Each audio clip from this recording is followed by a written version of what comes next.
Everybody back to the room. It is now 7 o'clock. We'll go ahead and begin the meeting. I will lead us in the pledge and the invocation. I Pledge allegiance to the flag of the United States of America and to the republic for which it stands, one nation, under God, indivisible, with liberty and justice for all. Heavenly Father, we thank you for this evening. Be with us as we work on the business of the city. Give us wisdom and help us to do things the right way and do the right things as we go forward. We thank you for your love and your grace and your mercy. It's in Jesus' name we pray. Amen.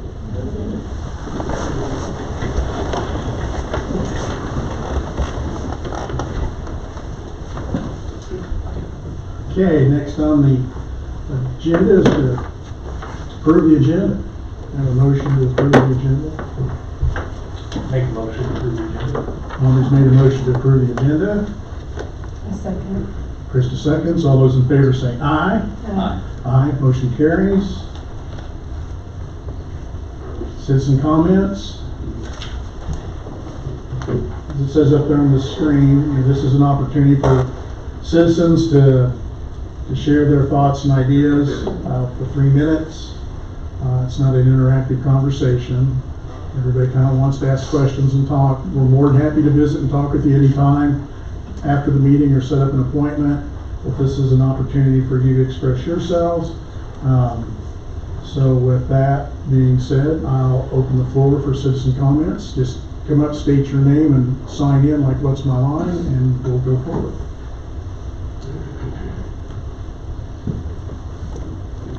My name's Stan Chapman. I live at 2104 North Dakota. My question... Would you mind like signing the sheet there too, please? Yeah, thank you. Put my X on it. There you go. Yeah, that works. You gotta use two because I use one. My question is the light down here at 199th Street. Who controls that? Does the highway control it, or does the city of Goddard control it? You know what I just said? I understand what you said, but... And we're not gonna enter into dialogue right now. So my word's Okay, good. well, my question, And so after the meeting, if you want to talk about it, we can talk about it, but right now we're not going to do that, okay?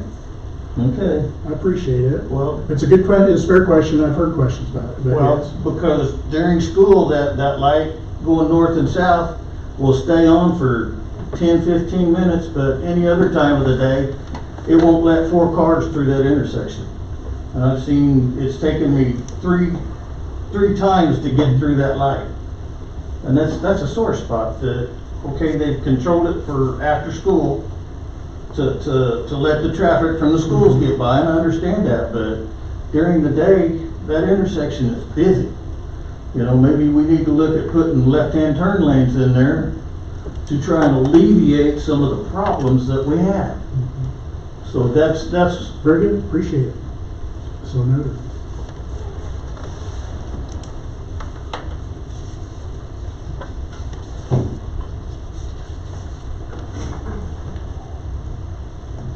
Thank you. Is that all you want to talk about? just one. Well, this is the only comment.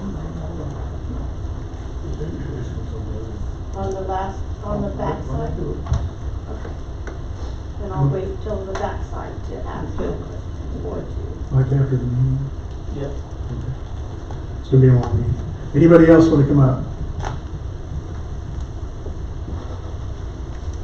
Okay, appreciate it. We'll go ahead and close citizen comments. Item E, this time I would like to give council a chance to declare any conflicts or communication they've had that might influence their ability to consider today's agenda items impartially. Yeah, I have one. Okay. Brett has one as it relates to consent agenda, Yes, sir. so he'll just abstain from voting on the consent agenda since he has a conflict. Anybody else? If not, we're all good on that then.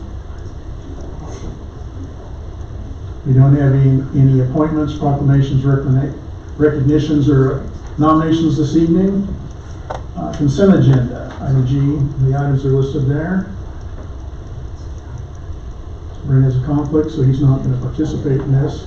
I'll make a motion to approve the consent agenda. Second.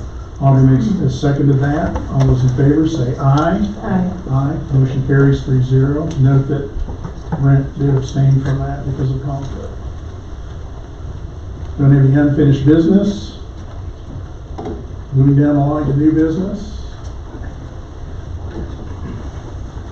City Administrator Craig Crissett, you better up.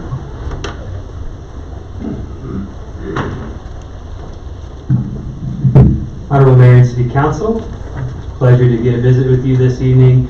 This first new item of business relates to our partnership with Freedom Claims Management, Inc. They are a third-party health insurance company that works with the city to help us continue to bring a high-value health benefit to our employees while also being more cost-efficient as we continue to see just a trend line heading in the wrong direction as far as the cost for health insurance are concerned. So with us this evening is Hadley. Hadley, right back here. He's made the trip over to share just an update with you guys on our plan's performance. I'm going to save the good news to come from Hadley, and I'll just skip through here to the end. So Hadley, come on up.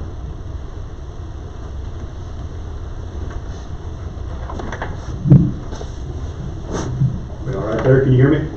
Good evening, everybody. Appreciate you having me down. My name's Hadley with Freedom Claims Management.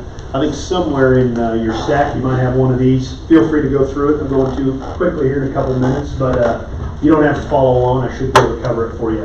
Like Craig said, we're coming alongside Blue Cross and Blue Shield and helping you guys out with your health plan. As I turn through this first page here, we've got two columns. I have projected and actual. You guys began this partnership with us on September 1st of 2024. This monthly annualized figure down here at the bottom of the projected column was basically what you were paying Blue Cross and Blue Shield outright. With your restructurization of your plan while still offering the same high level of benefits to employees, you guys are currently running over 18% under what was originally projected. So you can see there on a monthly figure and an annual figure where that is at. As a whole, you guys are doing very well from a financial perspective. I had a meeting here earlier this afternoon with employees as well, covering a few other things. On this second page, this is probably the one that you're going to like. It says City of Goddard Monthly Claims Analysis. I have a lot of columns here. I don't want to wear you out too much, but on the far right-hand side, after you paid Blue Cross and Blue Shield, we've taken our administrative rate. You've paid your claims on the provider side for medical and RX. You guys, through 6 months, have saved $57,407.98. You're averaging just under $10,000 a month in savings. And currently, this would be through the end of February. Looks like March as well is probably going to be above that average. So things are running very well. Any questions there? All right. Real quickly, I'll just kind of tell you where your spend's at. We now have utilization and reporting data on you guys. I know you didn't have that previously with Blue Cross, but we do have that ability to get that for you. This first page is top benefits that you paid out, and it's in a numerical value from highest to lowest based off of what the plan is paid. Doesn't really make any sense other than to show what you guys have paid. RX is the highest. That is most common across our book of business. Probably 85% of our groups, RX is the highest. So that shows you what claims are being paid. Page behind that are your top providers, and it just breaks it out by those given providers and obviously shown by the highest that the plan is paid.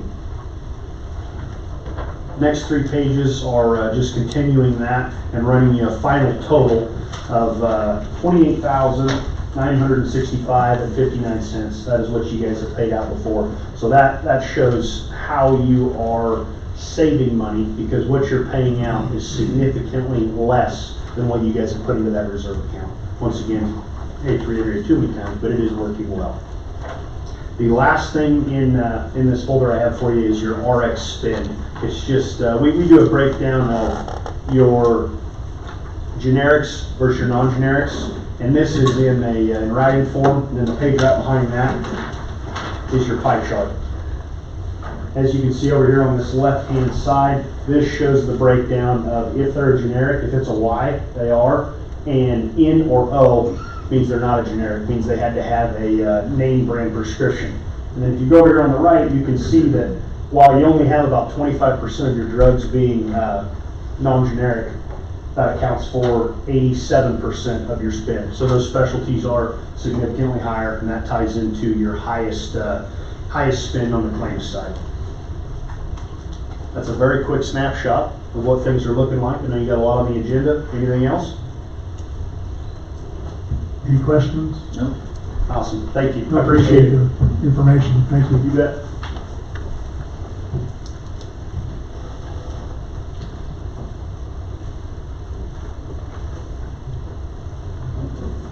Okay, moving along here.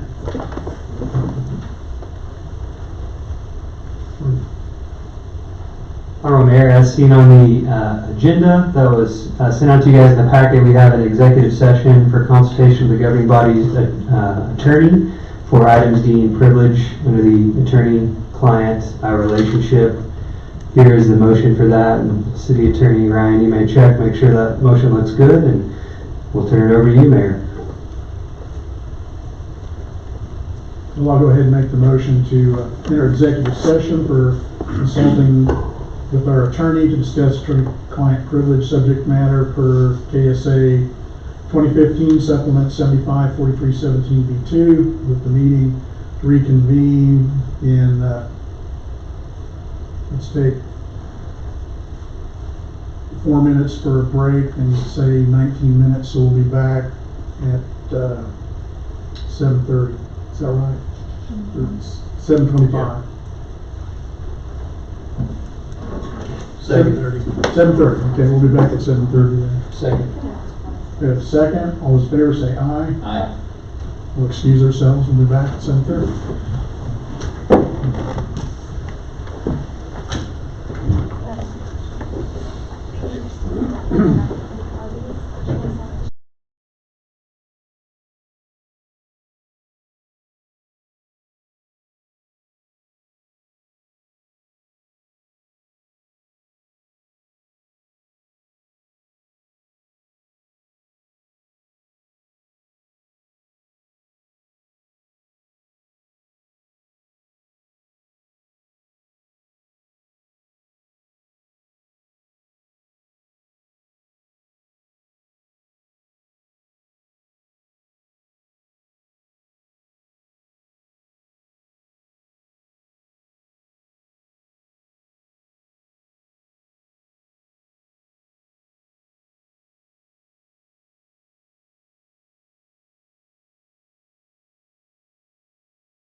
30 seconds. So we'll go ahead and reconvene. There's no action that was taken at this point from our session. And we will continue on with the agenda going to the next item. All right, Honorable Mayor and City Council, I'm here to present to you the 2025-26 plan year insurance renewals. It's been quite a few years since our humble city has solicited different proposals and options for our different required insurance coverages. And this year, we've worked to competitively solicit for our property, casualty, workers' comp, and cyber insurance policies. We work with a third-party brokerage firm out of Wellington, Wren & Co. on this process. Just some history for you guys. We've utilized EMC. They're a big national carrier. We've had them for many a year, and we've kind of had a bundle with them where they handled our property and casualty, our workers' comp, and our cyber as well. So in the 2024-2025, or the current policy year, we had paid $226,000, and that included receiving a dividend payment back from them. So I had these broken down into the cyber policy, the workers' comp policy, and then the property and casualty policy. I have some representation from a few of these firms that are interested in acquiring the city's business that are here tonight. I'll introduce them when the time becomes appropriate. But looking at the cyber first, we have quotes from EMC, Travelers, and then a company called SeedPod, which came with a positive reference from our IT company. SeedPod, if you guys saw in the agenda packet, there's much more comprehensive information in the, this overview we give you in the presentation. So hopefully you saw the matrices. Is that what we call them? Sounds good to me. That it kind of gives you a real nice snapshot of, in comparison of these different proposals, the costs, and the different components of them. So when you look at that matrix for the cyber, you would have seen that SeedPod provided the most comprehensive coverage across all the critical areas. In fact, there was probably, I'd say 8 to 10 areas where they provided coverage that the other companies did not provide. So, and they specialize in cyber insurance. These others, it's kind of something that they brought along into their umbrella, so to speak, as it's become more of an important thing. So these guys, that's their key areas, is the cyber insurance policy. So the annual premium with them was $5,300. As we look at workers' comp, city staff is going to be recommending KMIT. Don Osenbaugh is with us this evening. He's the pool administrator. Don, I'm going to turn it over to you once I give him a couple more bullets here. You okay with that? Sure. Okay. So KMIT stood out for the choice for the city staff for a myriad of reasons. But we like their municipal specific coverage and their comprehensive risk management programs. They specialize in claims handling specifically for municipalities. We also like some of the value add that comes with KMIT. They provide the safety training, education, and loss prevention services specifically for public sector employees. So they know something about, police work, the dangerous work that our public works department sometimes has to do, and the paper cuts that us admin staff can get to. We got to worry about those as well. So the annual premium with KMIT is $32,790. And again, we had looked at a few different companies here, and that included EMC, Continental Western, and then of course KMIT. So Don, if you want to fill the plot holes that I left, come on up, or if you want to just take questions, it's up to you. Well, I would just as soon stand right here and take questions if it's okay with all of you. Thank you for having me here. I think you have I think we better be coming mics so the folks at home can hear you. Oh, gosh. The folks at home. Thank you. My grandkids are watching, so Your grandkids are watching? punishment for Well, misbehaving George today. says hello then. That's right, thank you. There you go. I'll make a fool out of myself. Why not? KMIT's been around quite a long time. It's been exclusively cities for most of those years. Maybe 8 or 10 years ago, we did change our bylaws to allow us to potentially take other municipalities in Kansas. We do have several community colleges now and one county, but we're really cities, and we're cities of all sizes. And I don't know if you saw the list, but about 175 is our membership now. So we've been around doing this for a long time, and we're pretty secure at what we do. And as your manager pointed out, it is mostly cities, and so we know how to deal with cities, which doctors to use, all the little things that go along with that. We're only dealing with cities in Kansas. Our claims adjusters are in Kansas and only deal with our claims. So it's a pretty comprehensive way to handle it. We do have a number of services. Craig mentioned several things.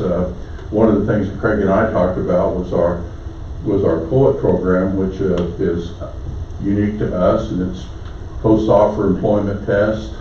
And we started that about 10 years ago, and it's optional.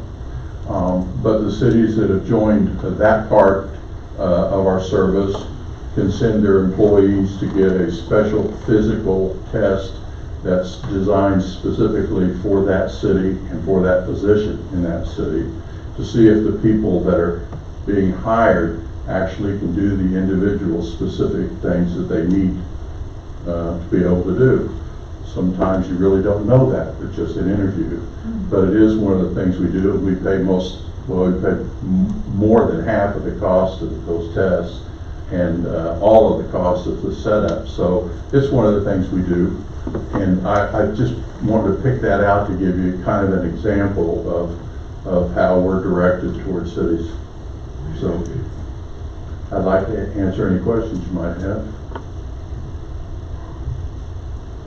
Any questions? No I questions? think we've read through it, we appreciate it. I think the value-added services and things that you provide, and being in the niche for, working with cities, municipalities, I think that's a real benefit to us. So, Okay, well, thanks for having me. you bet. Thank you for your presentation.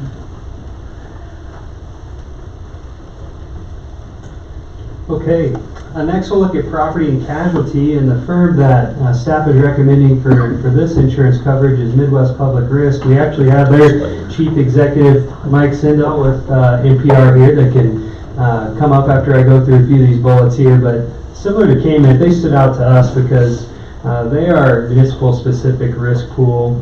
So that means something when you work in the realm of cities, you kind of understand the niche, and that's what they focus on as well. Unlike the other groups that we looked at that serve a broader range of industries, they're tailored for municipalities, and they give us free legal services, which is nice, and then they can even come in and do facility reviews, so we can be a little more proactive in making sure that our facilities are set up to mitigate risk. And they do municipal trainings as well, such as cybersecurity, public official liability, law enforcement policies. And the other groups, they just don't offer those value-add services. One of the things that I'm fond of with NPR is they actually have a training that they bring a machine out and they will meet with your police department and put them through kind of some live action scenarios.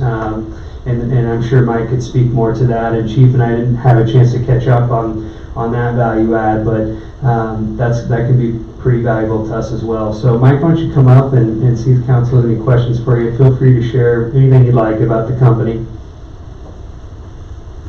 We have a couple folders here, I don't know. I'll be one short, Greg. Yeah, we've seen a copy of these.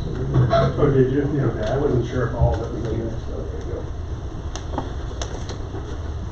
All right, good evening, everyone. I do have a couple of documents there that I'm not going to go through in detail, but I do want to explain what you have in the folder. So on the left-hand side, the first doc is just a simple flyer. Tells you a little bit about Midwest Public Risk. I felt like I needed to do a little more background on who we are and what we're about. So that's kind of a quick rundown of what we do. We talked about how we're a little bit different than traditional carriers, so we do focus on risk management. The whole goal for us, we're a nonprofit organization. We are not out there to make a buck off of our members. We're actually member-owned, member-operated, so it's members that sit on our board. It's members making decisions on what's the increase going to be for next year, what's the coverage going to be for next year. All of that is run by members. Well, we're giving them that nudge. They're making the final decision on that. So that flyer kind of takes you through a little bit of that.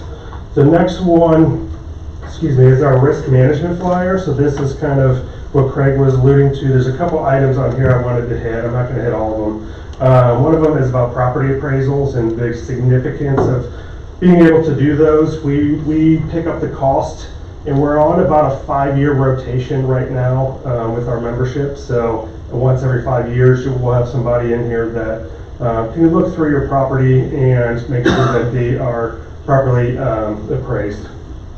The next one, dedicated risk management advisors. So we have 3 full-time risk management advisors on staff.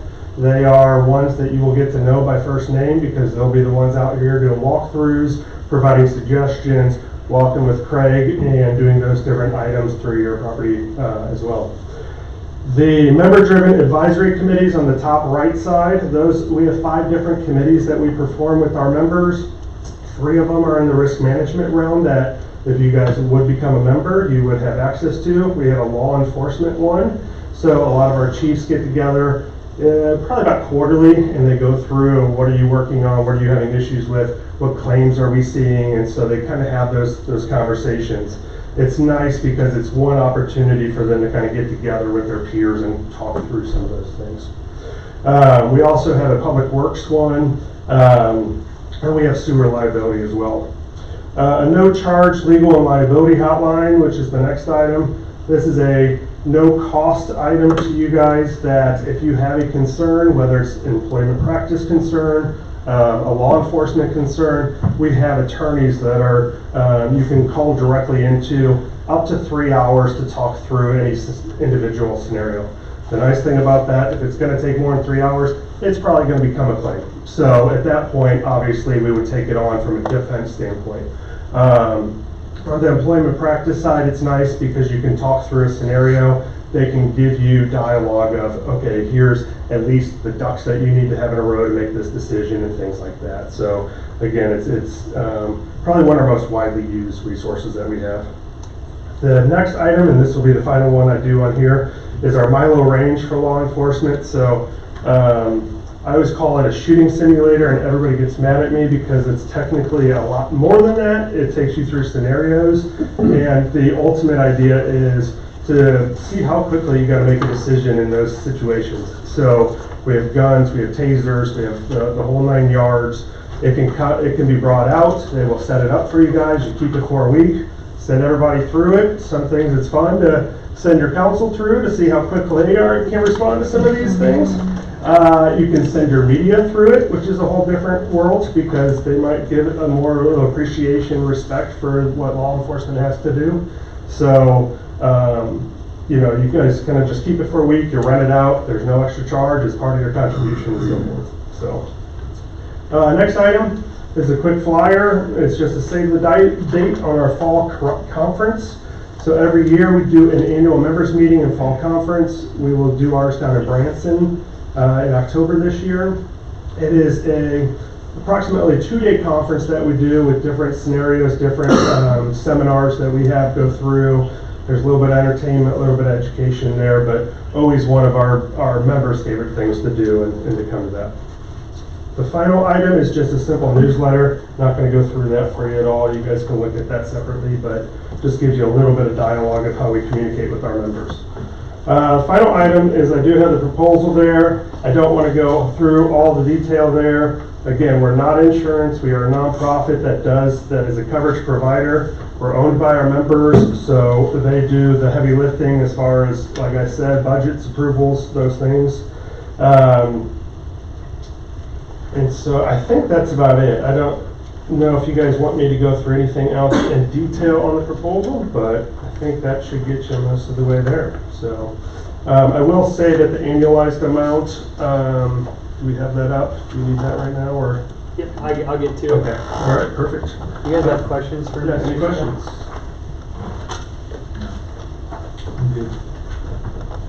Again, it's nice to see something, a company, nonprofit, member-owned, focused on municipalities.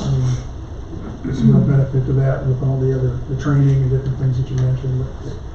But I think it's a real benefit to the city. Absolutely. All right, thank you. Would Chief let us go through the simulator? Oh, yeah. I'm sure. All right, Mayor, I just got 1 or 2 more slides here on this item. So I want to walk you through the financials real quick. We got the cyber insurance policy with CPOD at $5,300, the work comp with KMIT at $32,790, and then the proposal from NPR. So they're on a different plan year than we're currently on, so we get that prorated for 3 months of $36,245, and then the annual cost would be $145,354. You should have been able to see, where those stack up against the other proposals in the agenda packet. Note the total expense when you throw those together, we're about $43,280 less expensive than we spent for the current plan year. So, there's some value add to come along with it too. It's not just a dollar and cent savings. So, I put a last bullet there because I do think it's important to note that there's some discussion about cost savings if there were not a broker involved. So here is staff's recommendation to authorize city staff to accept the policy proposals from CPOD, KMIT, and NPR for the plan year, as well as adopting the KMIT resolution that staff made available to you. And I'd be glad to stand for any questions before you consider the recommendation. That resolution is more or less a membership resolution that they require. That's correct. That's sorely required. Sure. Okay. Thought that was important point. I'll entertain a motion here. I make a motion to authorize the city staff to accept the policy proposals for CPOD, KMIT, and NPR for the plan year and adopt the KMIT resolution. Always made the motion. To have a second? I'll second the motion. All those in favor say aye. Aye. Any opposed? 4-0. Very good. Moving on.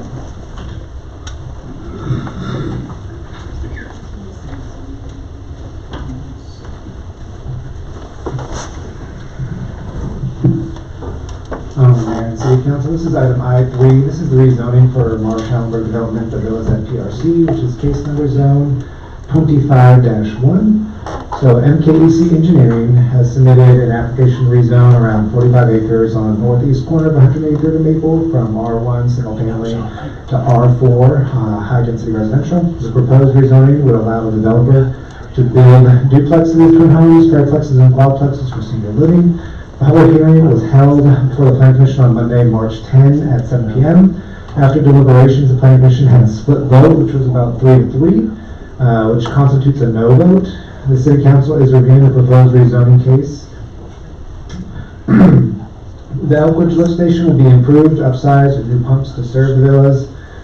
These costs will be fully assessed to the villas and not Elkridge or the city at large. The villas will be covering about 85% of the 12-inch water main extension looping that would not be required but for the development. And adjacent development will cover about 15%. The city would like paving on 183rd to the east entrance of Elkridge and pathways on the southwest side of the adjacent right-of-way. For planning, the city require lots to be split, so specials can be respread so that we don't have to do respreading in the future. All developer plans to hold these properties. So one question that has come up before is why is a tied vote a no vote? So under KSA 12757D, except as provided in subsection G and unless otherwise provided by this act, the procedure for the consideration and adoption of any such proposed amendment shall be in the same manner as that required for the consideration and adoption of regional zoning regulations. A majority of the members of the Planning Commission present and voting at the hearing shall be required to recommend approval or denial of the amendment to the governing body. If the Planning Commission fails to make a recommendation, which is either denial or approval, on a rezoning request, the Planning Commission shall be deemed to have made a recommendation of disapproval. So a split vote is a no vote. Is a 2/3 majority vote a supermajority? So yes, in a 5 council member situation, being what we have today, obviously, a 2/3 majority means at least 2/3 of the entire governing body must vote in favor. With a 5-member city council, 2/3 of 5 is 3.33, which rounds up to 4 votes. So at least 4 out of 5 council members must vote in favor for approval under this provision. The City Council, having received the following report as outlined above, may choose the following 3 actions listed below. So when the Planning Commission in its report submits a recommendation of approval or disapproval of a proposed amendment or special use, including the basis, therefore, the governing body may Number one, adopt such recommendation by effectuating ordinance. So in this case, since it's a no vote, if you guys did a simple majority vote, it would be no. They would simply deny the rezoning.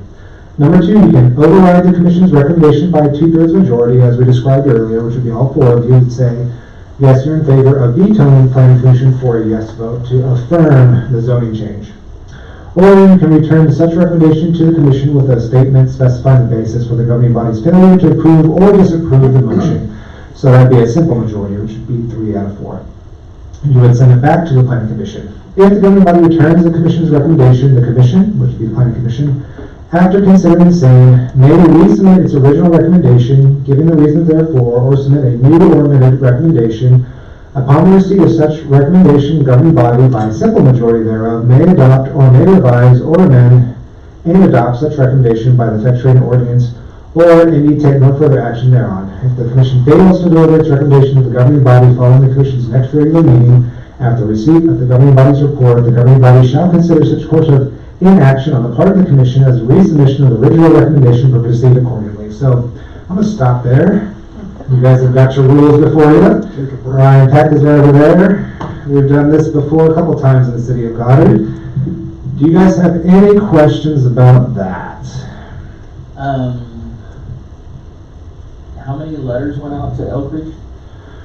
I don't know how many letters went out to Elkridge, but we always require for rezoning that the properties have to send out. Basically, we require that the applicant has to have a title company pull all the property owners within 200 feet if they're within the city limits, or 1,000 feet if they're outside in the county. So the property owner has to do that? The applicant has to do that. The applicant Yes. has to do that? So in this case, the applicant being Morrow Schallenberg or Schallenberg Development, they have to get a title company to pull everyone within 200 feet or 1,000 feet if it's in the county, and they submit that title list to us, and then we send out letters to everyone on that list. And then we publish it in the city newspaper, then we gotta wait 20 days, and then we take it to planning commission first. That's step one. After we have the public hearing, we have deliberation from the planning commission, and it comes before city council. So was there any, who showed up at the planning commission meeting? Craig, I wasn't at the planning commission meeting. I want to answer that and make another comment if you don't mind, Mayor. Go ahead. There was only one public comment, if I recall, and it was from a county resident that lived north of this proposed development. That was it. And I would ask Micah, the mailers did go out, did we, correct? Yes, we always send the mailers out. Okay. And Per state law. secondly, it's really important to note that it's indisputable. If the mailers go out and someone says, well, I didn't get it, that doesn't have any effect on the process. But that's why we require the title company to give us that list. That way we know we got a bona fide list, it's legit, and then staff sees to those mailers going out. But if you're like me, maybe you only check your mail every 2.5 weeks, and so some people just don't get them. That doesn't have any impact on the process at all. I think maybe that's where Councilman Traylor might have been getting with this question. So I wanted to go Well, a I step think where I'm further. at is I have several people that voted for my position, and I've talked to them, and none of them, they all live in Elkridge, and none of them got mailers. So They're on the far west side. no, they're on. They're just right on the older side, right when you go off the dirt road. They live along there. We could share a list with the council if you want, but if they live within 200 feet, they would have received the mailer. But 200 feet doesn't even hit the first house, you know. So there's your. Not everybody in Elkridge is gonna get a mailer. And it's possible that some of them, like Craig said, they could have got a mailer and then just thrown it away, or they just ignored it, but that being said, it doesn't invalidate the zoning process. But I think maybe we should extend that 200 feet at another point in time. The 200 is a statutory figure. Is it? State law. My understanding of the meeting, the proposal was an R4, which my understanding is that was because they were looking at wanting an additional space, because the normal setbacks on a R2 would limit what they're trying to build. So they're actually, the duplexes and things the townhomes are building are gonna be larger than what an R2 would afford.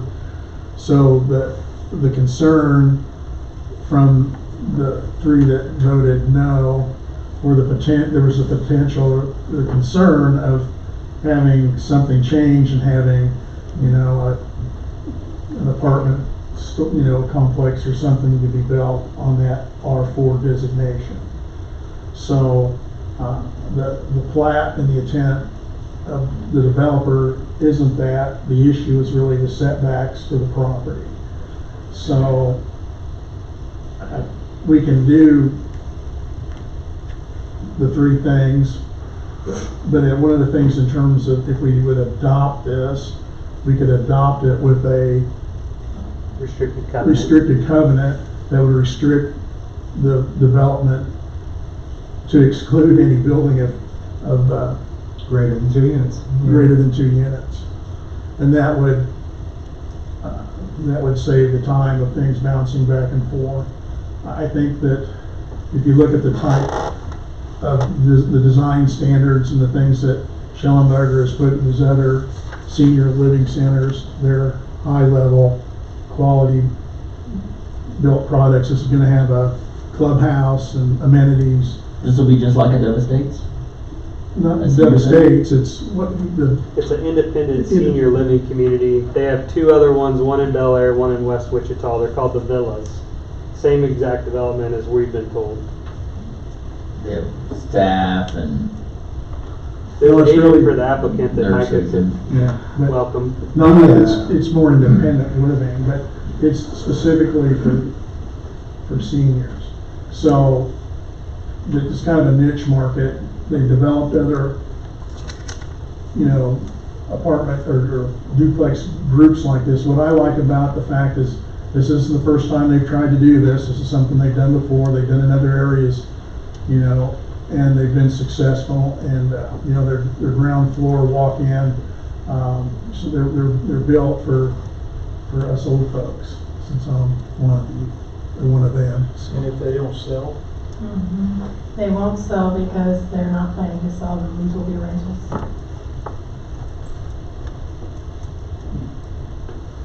Which, you know, in the other parts of the, you know, the county with that they've done this, that hasn't been an issue in terms of being, you know, occupied. And so, I mean, if this was somebody's first shot at doing something like this, I'd be a little concerned. You know, Schellenberger's, you know, building on the south side, you know, Arbor Creek, single family homes, nice homes. I mean, he's been in the community doing other things, so, I mean, that kind of has an impact too on my thinking as it relates to, you know, going forward with someone that we've worked with before and that's is invested in our community. So, we can bounce this back to the planning commission and let them take another look at it, or we could, you know, take care of it tonight.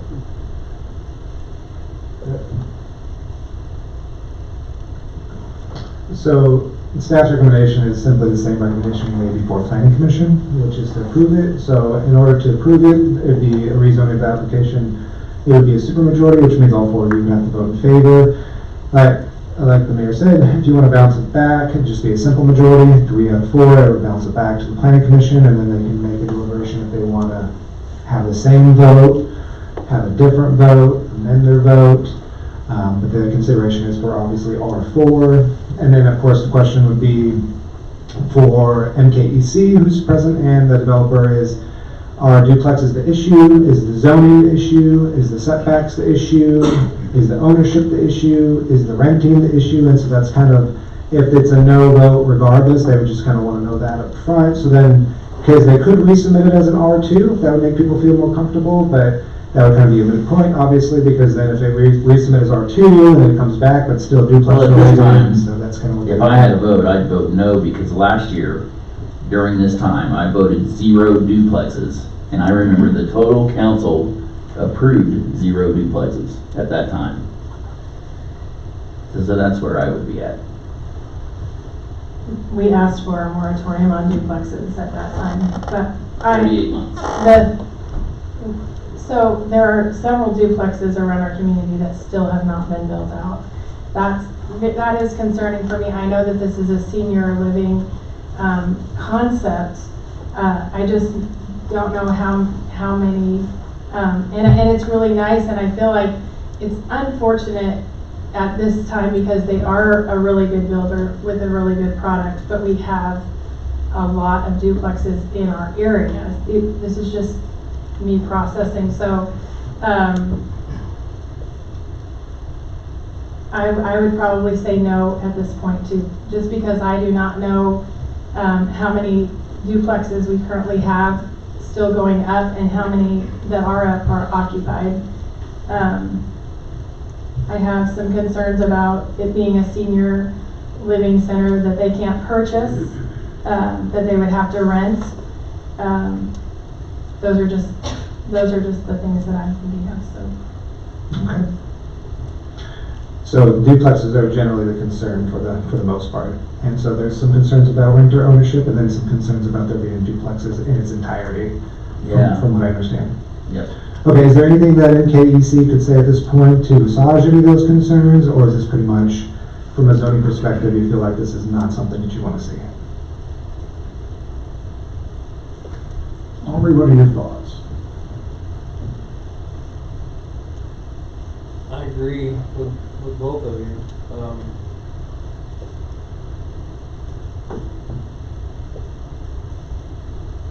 My recommendation is put it back to planning. I think we need to be uniform on this thing, but at this point, I mean, we don't have a vote in. For a majority. Right. You know, so kind of a checkmate on it. I mean, I'm really kind of neutral on it right now. I need to know a little bit more about it. I'd like to dig into it a little bit deeper. What else in particular would you like to know that perhaps we could present tonight, or perhaps that planning commission could give you more clarity when they bring their vote back? I'd like to know But that the people at Elk Ridge should at least know what's going next to them. I agree with that.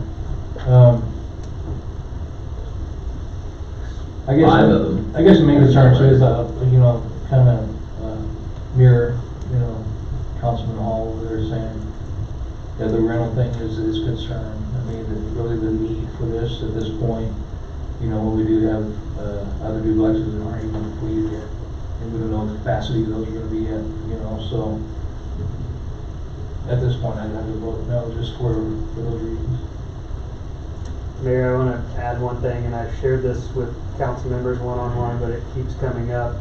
We cannot, the law does not allow us to impose rental versus ownership. So a developer, not speaking specifically of Mr. Schellenberg, but any developer could tell us that they're going to build these and they're going to sell them or they're going to rent them.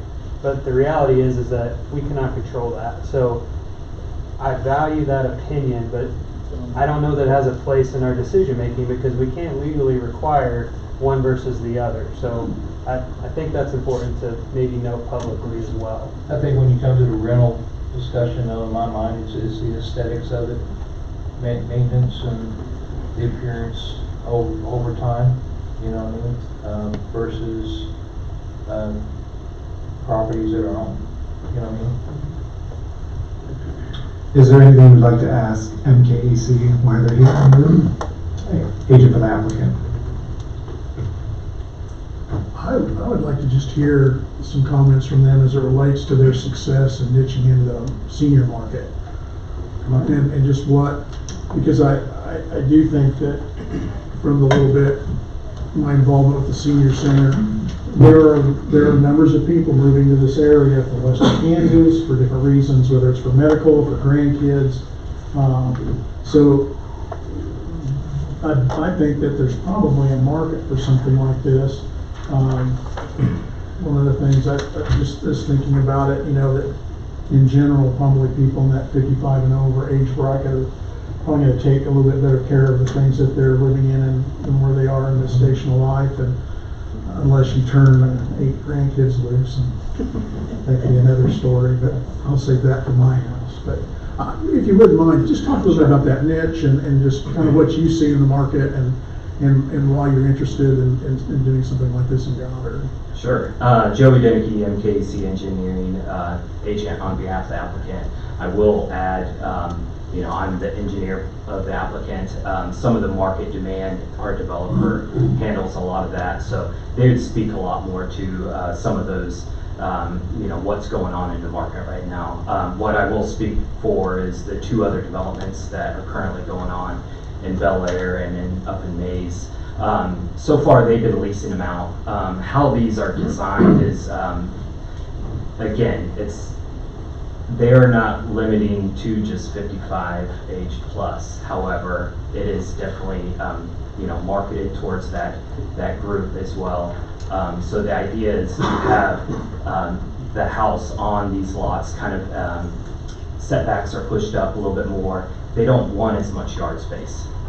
That's just kind of the reality, and they don't want to take care of as much. They want a home, however, have the HOA to be able to come in and to maintain everything for that property, but still have the amenities like clubhouse, things like that. So as of now, they are currently just leasing these out. It's more of that maintenance, so the HOA can just kind of handle all the maintenance needs for those occupants there. They have explored the idea of selling those, and we are still in talks about that, and they've talked about maybe doing some of that here. However, in the past, they've had a higher demand for that lease option. So it's more of what they're hearing from the individuals out there of what they're wanting is why they're going that way. I think honestly they would prefer to just kind of sell them so they're kind of, the homeowner can kind of have that possession and be able to maintain that. But as of now, they're, previously they have been leased. We will kind of discuss that as we get into the plating. I know Mike has made a comment if we need to plat it now where we separate them so we can set it up for that sale, we can certainly do that. But right now we're just kind of approaching the zoning aspect of things.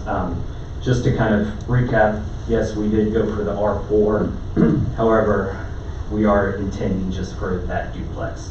And it's not the typical duplex as you guys are probably familiar with. It's more of that higher end that Schellenberg's offering. When you say higher end, what are some of the amenities? What are some of the differences? Well, I mean, as you can kind of see in some of the pictures, the landscaping is going to be provided. If you go out to those sites now, I think they look great on the outside. They handle all the landscaping, putting up berms, trees, things like that. Also having sidewalks, a lot of connectivity. The idea is, the neighbors can still, get around, communicate with each other, also be able to access that clubhouse that they're going to offer.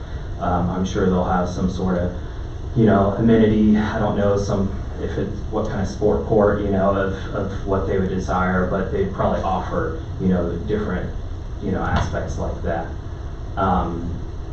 We were kind of directed to go for the R4, like you stated. It's more for those bulk regulations. We were looking at the different zoning classes, and we've identified that, with the setbacks and I think even the lot sizes, things like that, we're kind of limited to what we could kind of do, and we kind of want to have that flexibility. So it is directed, let's go for that R4. However, we are fully on board if it would ease your minds to do some sort of protective covenant, just eliminating some of those higher intensive uses, apartments and previously they did these as triplexes, but they're not going to do that here. They're accepting to that. So if that's something that would ease your guys' concerns, we'd definitely do that for sure. So I think at this point I'll entertain a motion to deny the request, and we'll send it back to the planning commission. Then they'll give you some time to work out the issues, and we get the setbacks where they need to be, and whether it takes that type of. So Micah, one of the things, I just want to know what the appeal, so you have the clubhouse, all that sort of thing. What else makes this different? What makes these duplex different than other duplexes? The design standards. Well, I mean, when you think about developments, I think about it not just in terms of the land use itself. I think about the ability for them to spread the cost of specials. I think about them hitting different market points. I think about the idea of the water looping, how we can bring additional water looping with this project. As the city grows, every individual development is slightly different in some way or another. You have higher end finishes, you may have a more ADA accessible, you may have ADA toilets, maybe lower countertops, zero entry. Every development's going to be slightly different in some regards.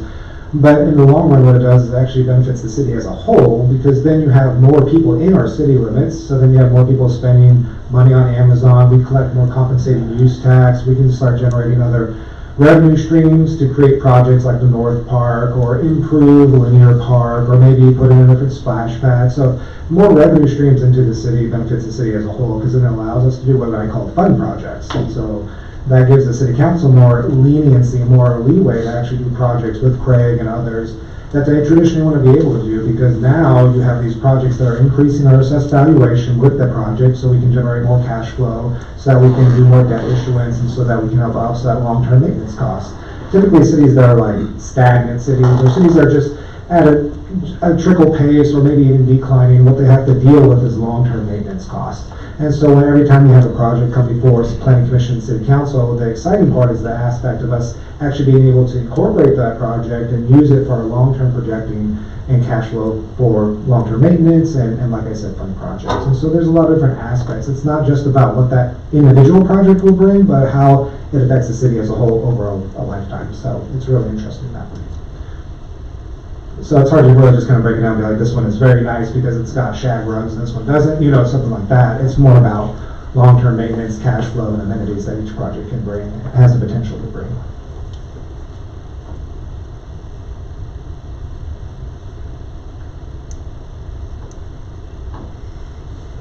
Any other questions? Any other questions?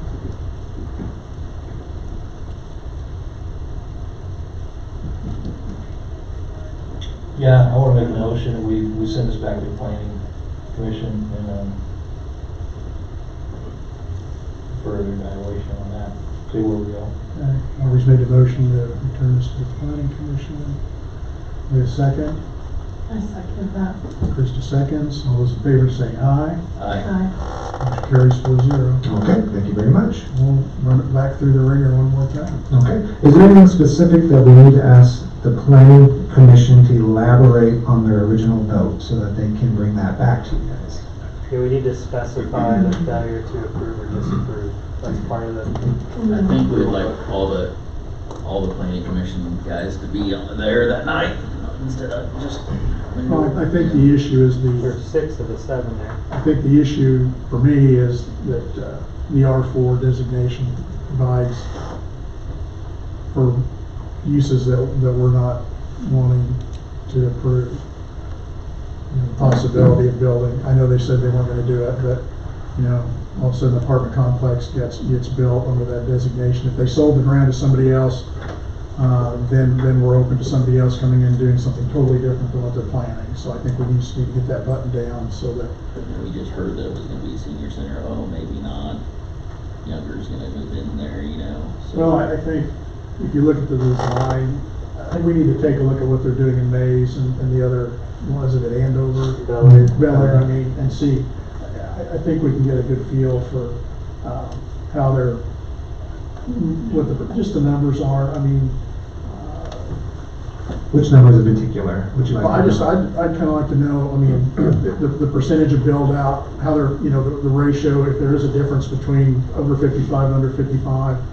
Occupancy? The occupancy, and then the other thing would be the possibility, that was mentioned, that if they were interested in actually in the setting, when we split them, which we talked about doing for everything, if the possibility that they might be interested in selling or testing the market.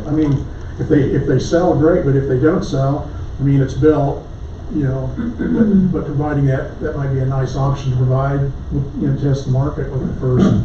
Can we get occupancy age information? I'm not sure. Just see what you can do. I guess my point there was they're not discriminating. Right, no, yeah. But there's lots of senior housing developments that are single-family homes. No, I understand. My concern, Micah, is there are, like, the projects that we already have approved for, within our city limits of duplexes that have not been erected yet. You're talking about the revenue, that's gonna come from these places, and some of these developments are just now getting started on the previous duplexes that have been approved. I think that this is a great product. I just think the timing is a little, it's tough for me right now because there are other duplexes that are platted and approved that aren't here yet. We don't know what the occupancy rate of those is going to be. I know this is specific to senior housing at this point. And R4 for me is a really big jump, and I just want to see what happens with the existing housing that has been approved. Okay, It I takes just how to many bring a years? little bit more clarity to this then, real fast, I just need to know what I can ask the planning commission to tell you guys. So what clarity do you want from the planning commission on their vote? Because if you're asking them to clarify their particular vote, I need to know what to ask the planning commission on why they made their decision. And then what kind of information would you guys like back on that? Basically, what different do you want the planning commission to consider at this point? I think what I was trying to say is that I'd rather them not consider the R4 and then to be considered as an R2 with the adjustment for the setbacks, so it fits the developer's request and protects us from building apartments. Is that kind of it? As we look at this point, That'd be a completely different zoning application. If you wanted to downgrade from an R4 to an R2, they would need to resubmit a zoning application. If that's what you want to see, if you prefer it to be an R2 instead of an R4 and the R4 causes too much consternation, they can't down zone. no, right. So that's means- the issue. I think from, and even the way the discussion went in the planning commission, from what we've been told, is that was their issue too, the R4. So I think that's our issue too at this time. Mayor, I hate to belabor this, but I feel like that's yours. I'm getting the different feedback from Councilman Trailer and Councilwoman Hall. I just voiced mine. We can give them 2 specifying reasons, or That's however fine. many you want. We can get 4 if we want. Sure. But one, yours is the issue with the R4. I think I'm hearing from Councilman Trailer and Councilwoman Hall that they just don't want any more greater than 2-family development, other than apartments, but no more duplexes is what they're saying. Is that right? Exactly. Okay. Councilman Collins, anything from you, either of those? I'm good. Okay. You got 2 things there, Micah. Okay. So it sounds like you don't want to necessarily send it back. It sounds like you prefer to actually just deny the project. Because if we send it back to the planning commission and they send it back to you, why I they make a motion chose that we deny. that's probably more preferable than you sending it back to them and then having it come back to you guys and then you deny it later down the road. However, there's only 4 of us here too. And my understanding from what you said was if It it only goes, takes one to deny it. but if it, I know, that's fine. But if it goes back to them, and we start over. The planning commission's vote was to deny the application, correct? So I think it only requires 3 out of the 4 of you, because you're not overriding Right. the commission's decision. So if we deny it, That would be what the planning commission suggested. But to me, There it we sounds go. like you guys are unanimous tonight anyway, so. It's already zoned R1, correct? Mm-hmm. That's the default. So anytime anybody annexes, the default's in R1 zoning. so then it would be the developer's prerogative to come back to the planning commission with an R2. The developer and I will have to talk. Okay. That's what we'll have to do, because an R2, doesn't sound like an R2 would even fly at this point, so we would need to really discuss what they can do with their land, and be very clear about that, and then try to get some kind of consensus with the planning commission and city council, so that whatever zoning they submit is something that would actually pass the smell test, so to speak, so. When if you're in their position and they're hearing this temperature from the council, they're not gonna wanna spend the time and money in papering up an R2, paying the fees, paying the engineer, so. as I Mike just need, I need a little bit clearer picture, I need to know what the demand is, if it's actually something that we, you know, that's needed, at this time in our community, right? So, if there's an overwhelming demand for this, I mean, that makes it a little bit more clear. And So you'd then- like to see market research maybe Yeah, that I they would put like to see together? that. I mean, if we're gonna go forward with that, I mean, I like to see that part, but that's what I was trying to clarify a while ago, is like, what's the difference between, some of the housing we have going in right now versus this 55-year-old community? Is it the clubhouse? I mean, what's the appeal?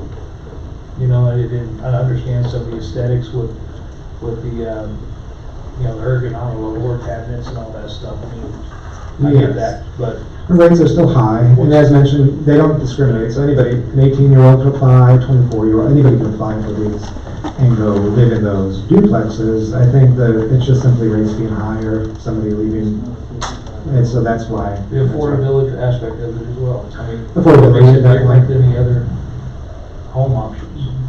You know, I mean, that's where I need clarity. I guess just another thought is, you know, they are taking an economic risk in building these. So I'm sure that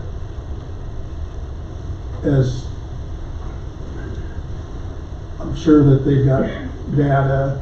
I'm sure they maybe have a banker that's convinced that building these things will work and be profitable.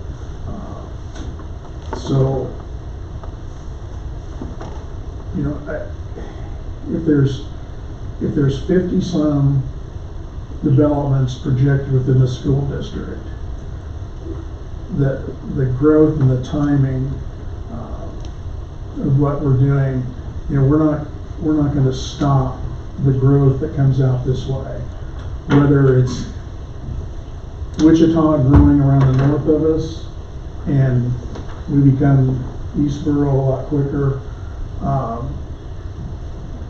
I think we've got an obligation to try to manage this in a way that, and we've talked about when we were talking about the duplexes last year, a lot of the discussion had to do with, you know, not wanting cookie cutter products, not stuff that's built that is not going to be taken care of. We can go into West Wichita and look at developments and duplexes where after 20 years they're run down and not taken care of.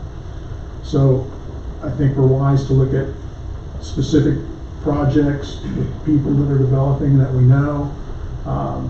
We're not going to, you know, change the market. I think if somebody bought a piece of ground like that this last year and they have to hold on to it for 3 or 4 years, unless there's some total collapse in the economy, that ground is still going to be valuable ground if they wait.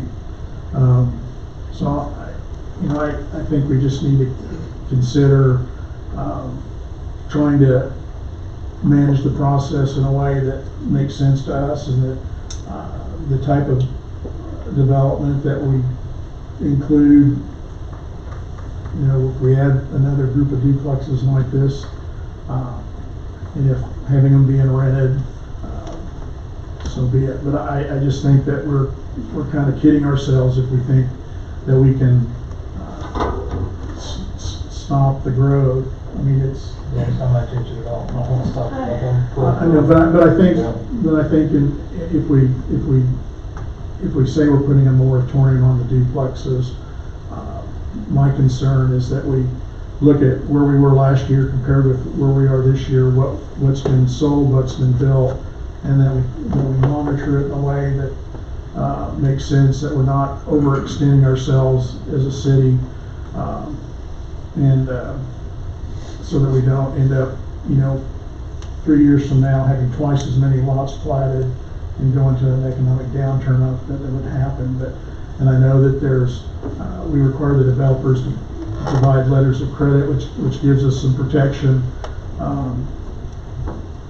But, you know, if we've got people that are niching into markets and doing things specifically, I think those are good things, as opposed to somebody just starting off and trying to try something new. So I think there's expertise in this situation. You've got to look at the fact that there are Schellenberger's developments in, the south part of the community.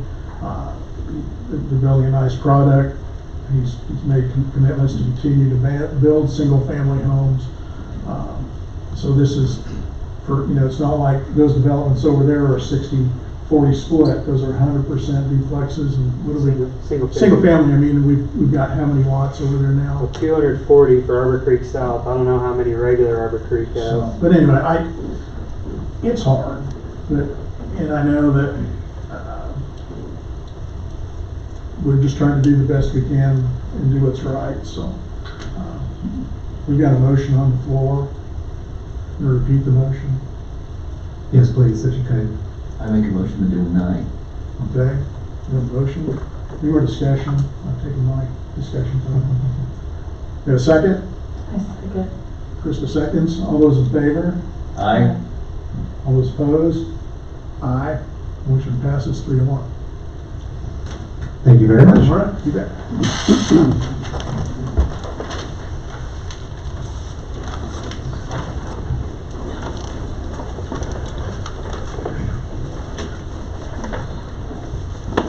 All right, we're reaching the midway point here in our agenda. Honorable Mayor, I'm going to continue here with new business item I-4, 3rd Street Water and Sewer Main Project Authorization. I want to note I got a couple of my esteemed colleagues here, Nicholas Ball, our Water Utility Superintendent, and Nathan Wolf, one of the operators at our wastewater treatment plant. So they're here to assist.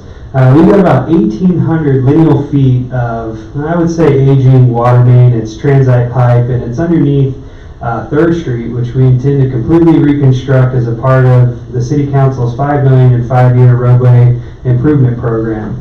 Doesn't make a lot of sense to rebuild a new road and leave decades-old infrastructure underneath it, because then at some point in the near future we may have to replace it, and then we're tearing up our new road to fix these things. So we want to be a little proactive and take care of these things as we build these new roads wherever it's necessary. We're cammering these lines kind of before we get in to rebuild the streets to really identify those weak points, and then if they need be, we'll get them replaced. So as part of the water main project, we're going to be transitioning from a 4-inch to a 6-inch main, and we'll be putting the new water main up in the city right away out of the street. And then speaking of the sewer, we got about 1,600 lineal feet of clay tile sewer main that's under 3rd Street, and it's of advanced age, and it's going to be in disrepair at some point in the near future. So on the sewer main, we would like to look at consulting with local Mayor Specialty Services over here on Industrial Road. I believe we've got Austin here with them this evening that could answer any questions. And for the water main, we're going to tackle that one in-house, and we're going to complete that water main replacement with our Public Works crew. So on the water main here, I'm going to go through these because we're getting a little elongated this evening, and it brings you right through it. You saw a full scope of work in the agenda packet.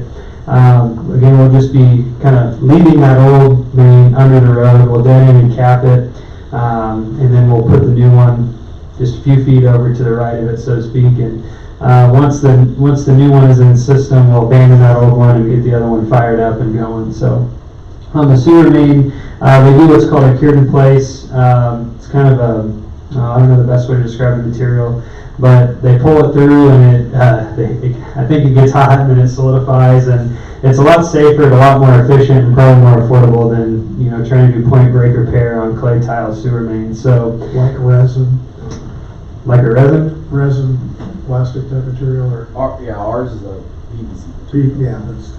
okay, close enough. All right. Man's terms. So the cost on these, so for the water main, it's about $85,000 worth of material. When you think about 1,800 lineal feet of pipe and then all the needed accessories. On the ring lining, it's about $66,000. So Mayor Specialties is a local. We're always happy to partner with them, but we did solicit other options, and I think they got the market corner on this one. There wasn't a nearby firm that also does this type of work. So with that, I would like to open an opportunity for my colleagues. You guys want to share anything that I missed? And if you want to ask any questions, of my colleagues, please feel free, council. So that old one's a clay one? Yes, yeah, it's clear. You cap it off on both sides? No, we'll just, they just basically line it from manhole to manhole. They'll start it, there by the school, and then they'll run it all the way to Main Street, so it's just they just push it through. It's actually a lot easier than trying to dig up that clay tile. There's no way to, once you cut clay tile, you can't. Yeah, it's shattered, right? Yeah, you don't want to disturb the bed that clay tile lays on, because then you're gonna have waves, and you just think that technology now allows us to just seal it, so. Thank you. Nicholas, you want to talk real briefly about the sequencing and which plan is?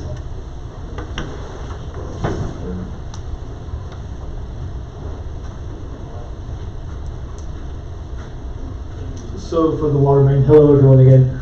So for the water main, we would phase it in a couple blocks at a time, starting at Walnut. We would move all the services over after the new main was tested and approved for use. I think we were estimating 5-6 weeks for the project before the roads started work there. This would prevent any future main leaks from causing us to have to cut the street and make any repairs. This water main was put in the 50s and 60s and is reaching the near end of its life. And this would kind of give us a head start at some infrastructure replacement going forward. And this is all being done when the street's been peeled back. We don't actually touch the streets, but for a few places where there are valves and where we have to cap and dead end the existing main, we will put everything in the right of way back in behind the curb in the grass. So when we do have to do repairs with PVC, hopefully not in my lifetime, it will be in dirt and not under the street. Some of the valves will have to be in the street. There will be some areas where the current existing main will have to cross the street to make kind of our north-south connections, on Spruce, Walnut, Pine, some of those streets. But for 3rd Street itself, it's under that street for about close to 1,000 feet on one side and 700 feet on the other side. Mr. Mayor, if I could, Sure, go ahead. I talked with Nick, and we're hoping that they will get started prior to the paving projects Gotcha. getting underway, because we don't want them working on top of each other. That's not a good situation. That's The what I was paving wondering. contractors will up prices, to cover that. So, and the plans for the streets, we're trying to focus them to start on 1st Street first. And that will then let Nick and his crew get started on 3rd Street on the west half. And then hopefully by the time he gets 1st Street done, Nick's out of the way on the west half, then Nick will move to 3rd Street, the east half, while the contractor's working on the west half of 3rd Street. So Very good. that, we're hoping, Sequence, all the yeah. dominoes have to fall down together correctly. Yeah. Anyway, that's what we're anticipating. So we just need a motion to approve the I-4 recommendation of actions. I'll make that motion. Thank you. Prince made a motion, have a second. Second. Krista gets a second. All those in favor say aye. Aye. Motion carries. Moving on. Thank you. Thank you. Yep, thank you. Good evening, council. Chief, thank So tonight I come to you with a proposal for vehicle purchase request. I'll read through here. On the background, to ensure reliability for the Better Police Department fleet of 14 vehicles, we have an annual replacement of at least 2 vehicles. This year, 3 vehicles are being traded in with the vehicle purchase request that I'm going to make. The 2 oldest policing vehicles currently being driven in the fleet are a 2016 Dodge Charger driven by myself with 121,000 miles. Vehicle 34 is how we have it titled. And the 2016 Ford Explorer with 115,000 miles, vehicle 37, driven by the investigation sergeant.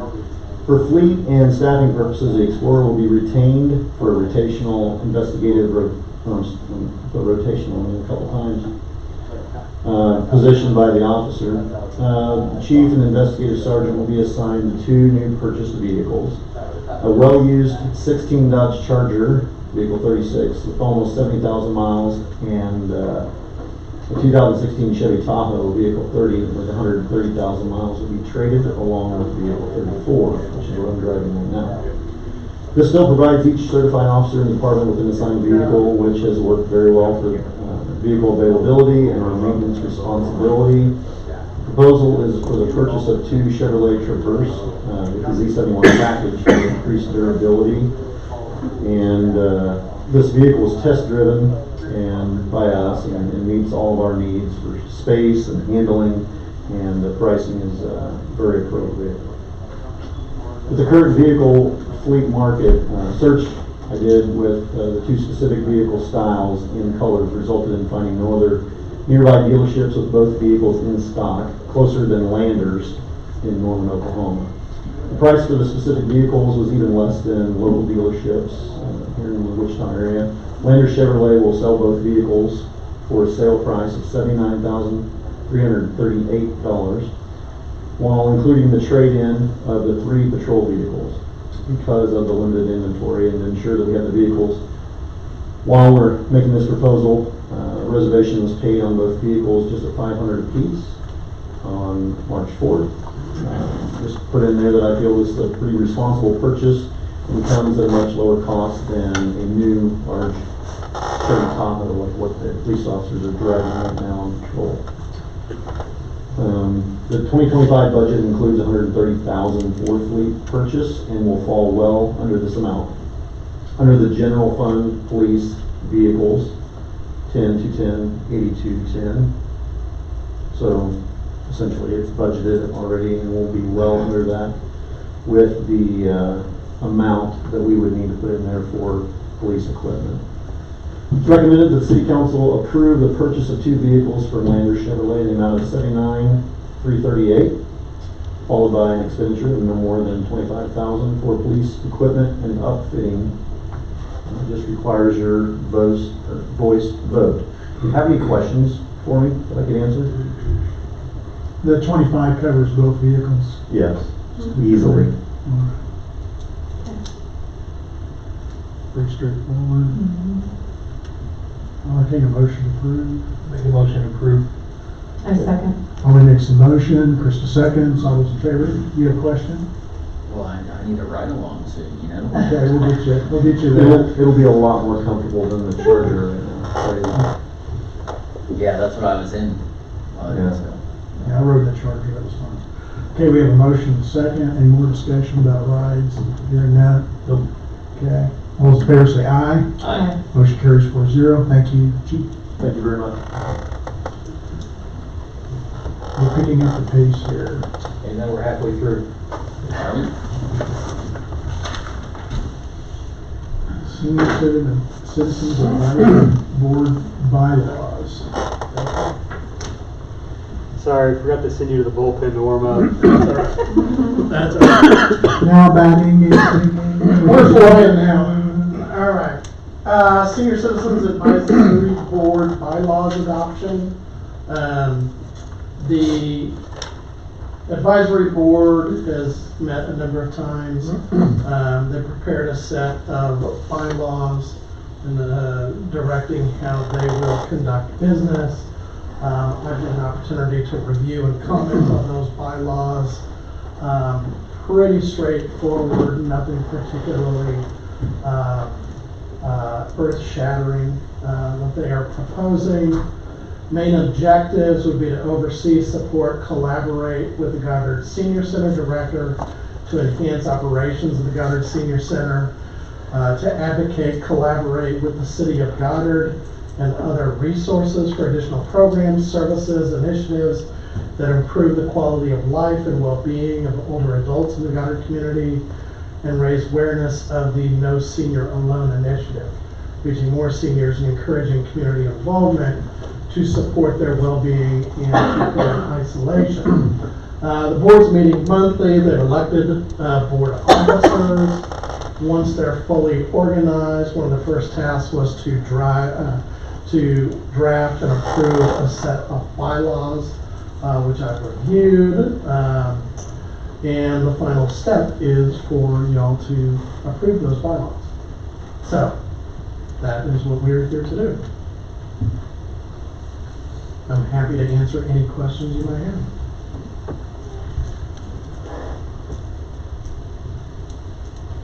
Make a motion to approve the bylaws. Second? Oh, yeah. Aubrey's made the motion. Brent seconds. You've obviously kind of been involved in the process. You've reviewed them. Don't see any issues. No. No, they're pretty standard. Nothing good about this. I understand. Yeah, I wouldn't go that far. But for the record, I try not to let the fast one get past you. All right, it's been moved and seconded. All those in favor say aye. Aye. Motion carries. All right, thank you. Next, I-7 sewer ordinance wording amendment. This is really just a housekeeping issue. Brooke Carroll, after she came on board, had some questions with regard to the, You go for it. Okay. If you want, I was good. She's gonna do it. Well, I don't mean to steal your No, thunder. you're good. You're good. We'll do it together. Okay. You go for it. So, when Brooke came on board, she had some questions just in terms of the mechanics of how the sewer, the water charges apply. There is a base rate that is charged to all customers, but then non-resident residential and all commercial and industrial customers are charged an additional rate on top of that, which is actually an increasing rate depending on volume. And so she questioned whether we needed to clarify the ordinance to make that a little bit cleaner. I concurred, so we just simply rewrote it. And it is consistent with the way the city has been operating for a number of years now. So, did I miss anything? You're doing great. Keep going. One more click.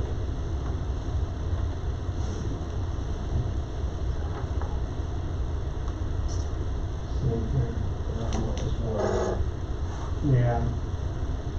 I think we've hit the highlights. So, I would. There's no financial consideration. There's Nope. no change to the ordinance.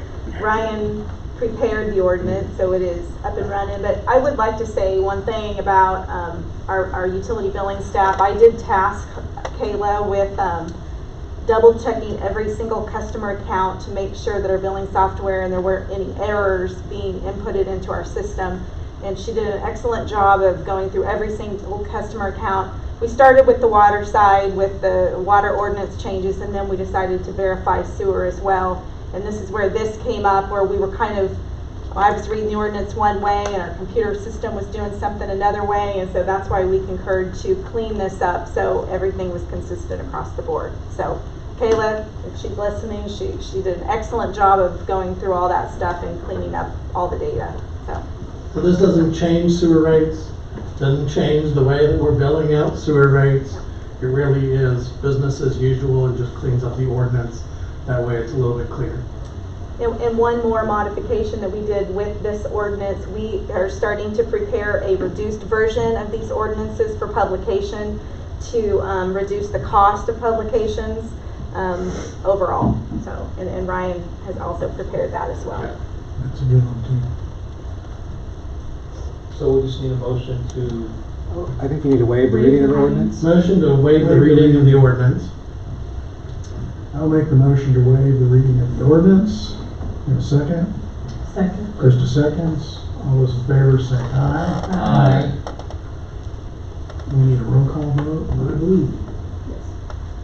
Well, then we need a motion. A motion and a second. And a second, and then a roll call. There we go. Motion to, Approve the ordinance. and make a motion to approve the ordinance. I'll second that. Roll call, Matt. Councilmember Hall, Yes.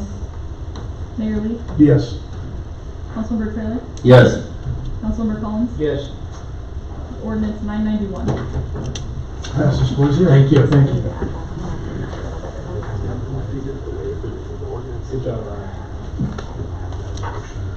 Honorable Mayor, City Council, I'm here to talk about cutting the grass, 2025 mowing contract.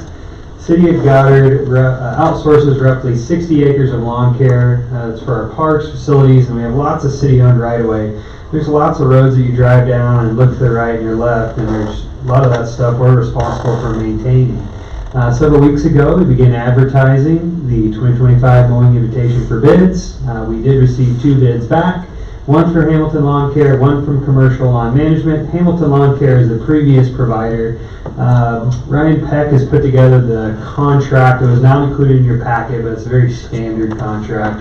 It will allow for 1 year, and then the city has an option to renew it 2 more times under the current circumstances. So we have budgeted $90,000 for mowing, and as we look at the actual amount that we will pay, it should be quite a bit less than that. One of the alterations we made this year versus last is that we're going to make sure that we are auditing per mow, and we will only be paying for the areas that are mowed. So that's an important aspect and something that we're going to be tracking. So 60 acres, that's a lot to keep up with. Some of the bigger areas include Linear Park. Then you think about all of our wells and the wastewater plant, all those kinds of things. It's a lot to keep up with. So outsourcing it is much more affordable than hiring full-time employees to do this. If we were to do this in-house, I'd have 3 or 4 people. All they'd be doing is cutting grass and weed eating all week long, and it's really hard to keep up with. So here's the recommendation from city staff. We would ask that you consider awarding the 2025 mowing contract to Hamilton Lawn Care. Any questions? No. I don't want to cut the grass. Make a motion to award the contract to the Hamilton Lawn Care, as stated. Second. Always made the motion. Brent seconds. All those in favor say aye. Aye. Motion carries 4-0. Next item. Mayor, City Council, once again, I'm here to discuss the generator maintenance contract. So we've got backup generators. We get a heavy wind, say like the one we had last week. We lose our connection to the grid. City of Goddard's got generators that provides backup power to our vital infrastructure. We're talking sewer lift station to keep the raw sewage moving, our water tower, our wastewater treatment plant. We've got a couple of mobile generators that we could tow around to maybe put behind one of our water wells in case we lose power there, or even behind City Hall. So these generators, we have to hire someone to come in and do all the service and maintenance on them. And so we got a 3-year contract. We look at 3 different firms. It's the low cost was from CK Power. You can see with Cummins, you're really paying for the brand name there, which isn't super important to us. So we would recommend that you go with CK Power. It's a 3-year term. I want to say about $7,800 a year. This is an operational expense that we deal with annually.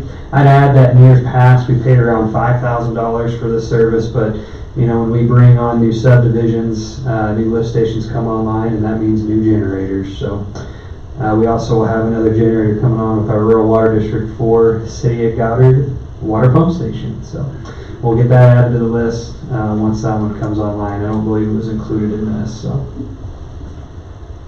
here's our recommendation. Pretty straightforward. I make a motion that we authorize staff to execute the proposal with CK Power for a 3-year annual generator maintenance contract. Second. Brent's motion, Robert seconds. All those in favor say aye. Aye. Motion carries 4-0. Next item.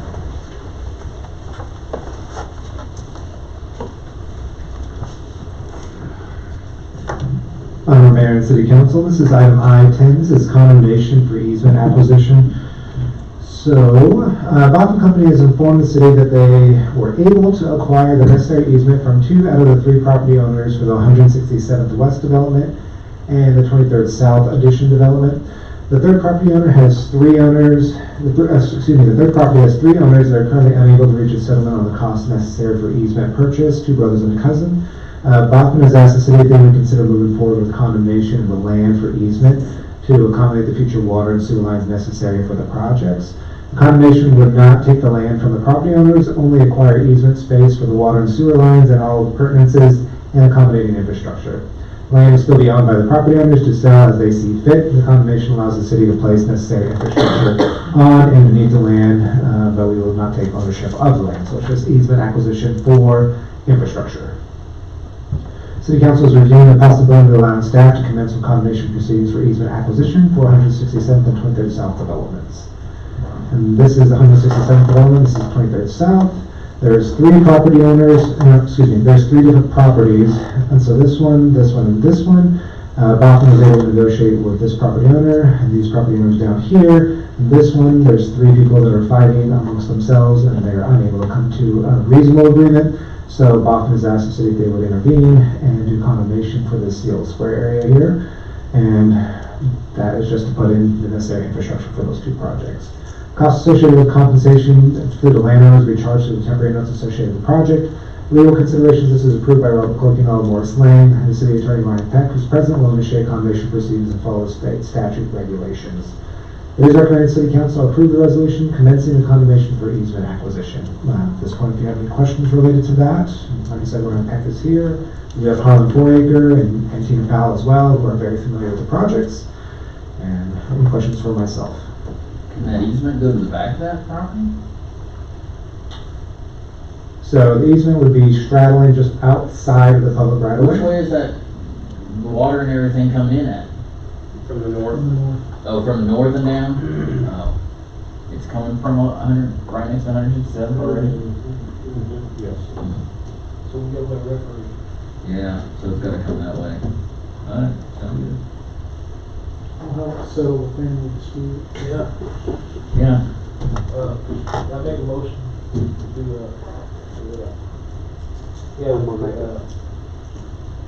First step is just a resolution that calls for, announcing your intent to proceed with eminent domain, directs Harlan to prepare a survey and to file it with the clerk. Once that's done, then we come back with an actual ordinance requesting your blessing to proceed with the eminent domain.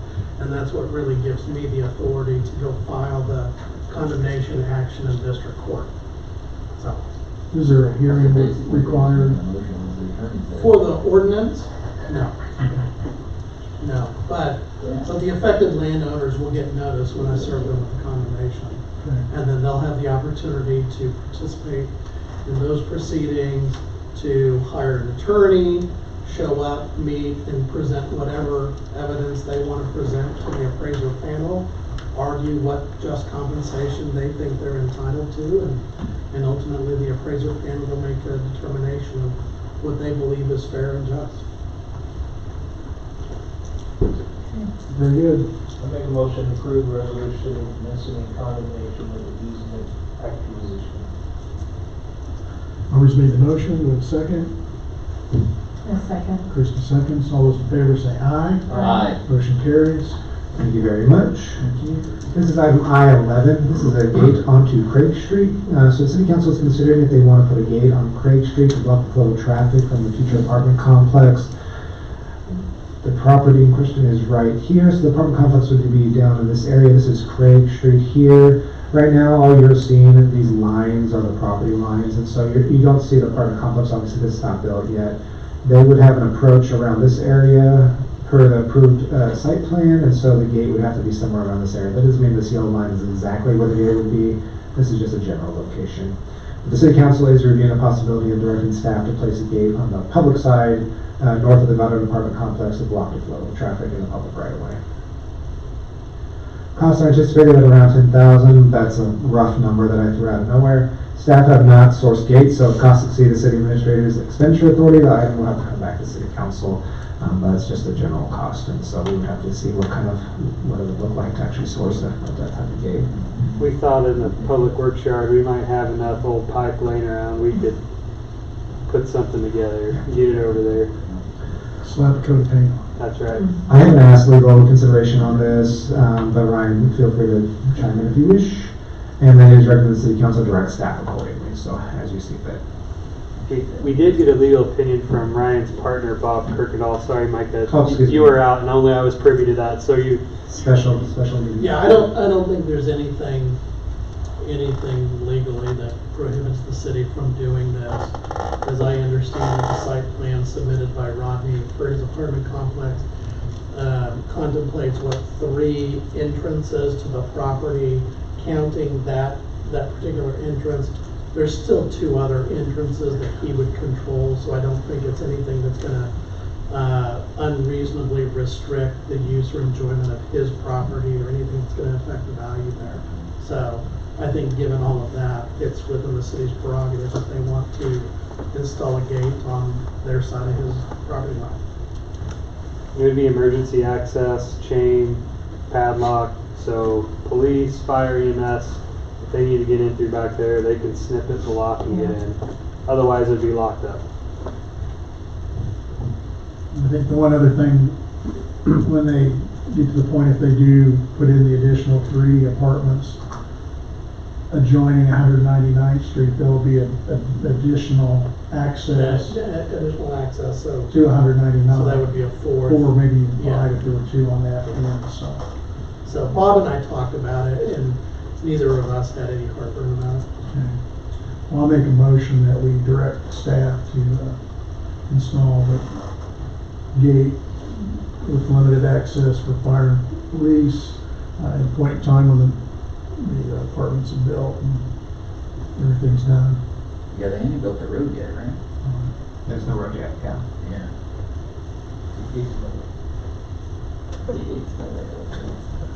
Second, Mayor. I made the motion, Aubrey second. Any other discussion? All those in favor say aye. Aye. Motion carries 4-0. Thank you. Thank you very much. Item number 12.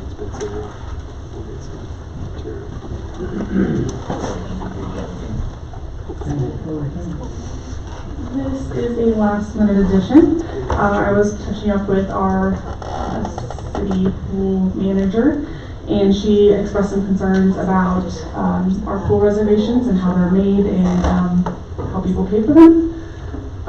So on March 20th of 23, the City Council approved raising the Goddard Municipal Pool admission rates. This included the private pool party rates for both in the city and out-of-city residents. The pool manager, Aggie Nicholson, has expressed the need of a scheduling system. Requests for pool parties are high in demand. Residents have started calling City Hall around